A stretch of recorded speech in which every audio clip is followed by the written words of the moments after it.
Assalamualaikum warahmatullahi wabarakatuh. Perkenalkan, nama saya Salma Ainun Najah dengan NIM 2010710052. Di sini saya akan menyampaikan materi resume dari acara webinar kemarin dengan tema webinar yaitu mengekspresikan IPA dalam budaya bangsa Indonesia.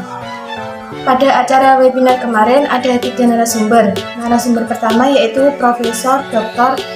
Sudarmin MSI, lalu ada Aldeva Ilhami MPD, dan Ibu Sulasviana Alfiraida MPD. Pada pemateri pertama yaitu Profesor Dr. Sudirman MSI. Pada materi yang disampaikan yaitu materi tentang filsafat, lebih tepatnya yaitu filsafat IPA. Biasanya orang yang berbicara tentang filsafat pasti berpikirnya itu yang susah-susah. Jika berbicara tentang filsafat itu memakainya atau mengkajinya dengan buku Oben yang mengintegrasikan persatuan masyarakat dengan budaya. Dalam pembelajaran IPA, hal yang terpenting adalah sebuah conservation, hubungan IPA dengan budaya. Pada materi ini, narasumber membahas beberapa buku, beberapa referensi-referensi yang bisa digunakan untuk sumber-sumber referensi untuk mengetahui bagaimana hubungan IPA dengan budaya, dan juga membahas beberapa ayat-ayat Al-Quran yang diintegrasikan dengan IPA. Islam dan kebudayaan.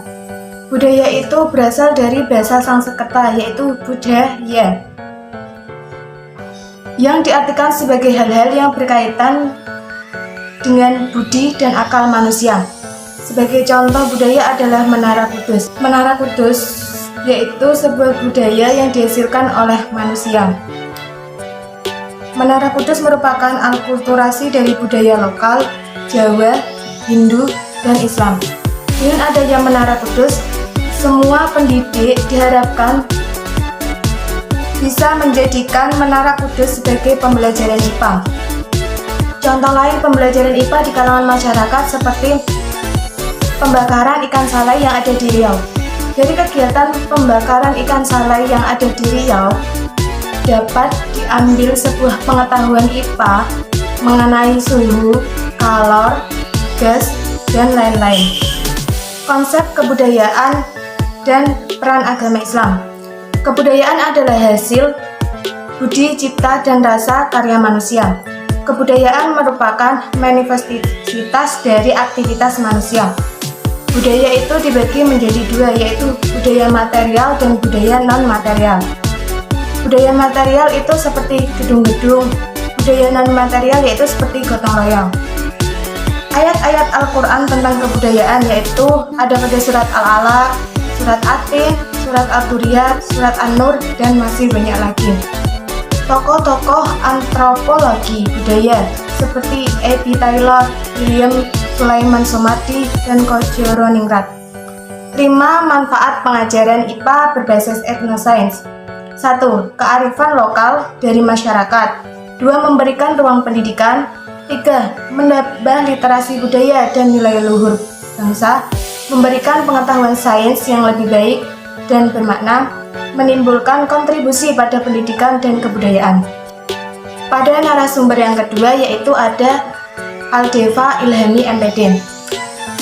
Beliau menjelaskan tentang riset dengan etnosains Melayu.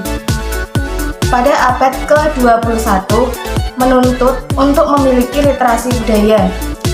Literasi budaya adalah kemampuan seseorang untuk memahami tradisi kebiasaan sehari-hari historis dari suatu kelompok masyarakat tertentu. Di sini narasumber membahas satu daerah yaitu Riau.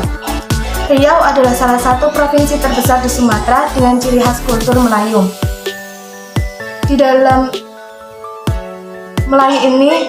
Riau ini ada beberapa suku yaitu suku asli Proto Melayu seperti Akit, Bunai, Laut. Lalu ada masyarakat adat Kedatuan seperti Rantau, Aso, Duo, Pulau. Lalu ada masyarakat kerajaan seperti Kendis, Keritang. Kearifan lokal Melayu. Ada hutan larangan adat Rumbio, Kampar, pacu jalur di Kuasing, Menumbai, ada Lubak Larangan. Lubuk Larangan merupakan kawasan perairan berupa sungai sebagai daerah terlarang untuk diambil ikan dan biota lainnya sesuai batasan waktu yang telah ditetapkan.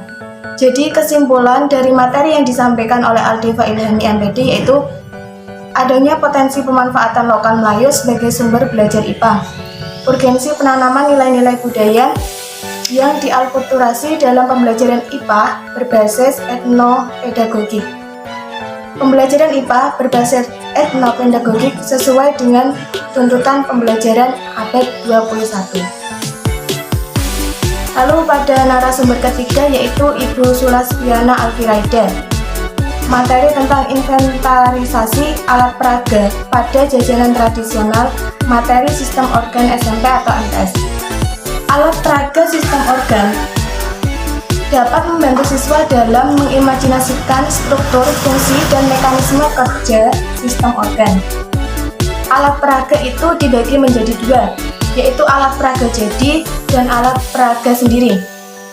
Alat peraga buatan sendiri itu dapat bermanfaat bagi kita, bagian dalam mengembangkan sikap eksploratif, menimbulkan pemikiran yang sistematis, mengoptimalkan kerja panca indera, memberikan pengalaman nyata dan menyeluruh, mengembangkan keterampilan komunikasi.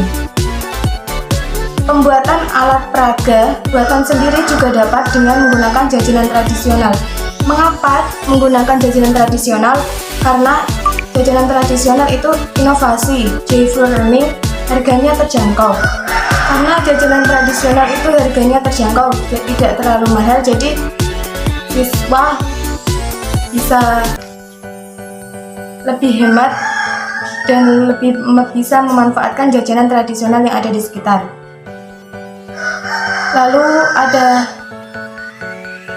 tekstur elastis dan fleksibel. Jajanan tradisional teksturnya biasanya lembut, fleksibel, jadi mudah dibentuk untuk membuat bentuk-bentuk yang bisa diinginkan.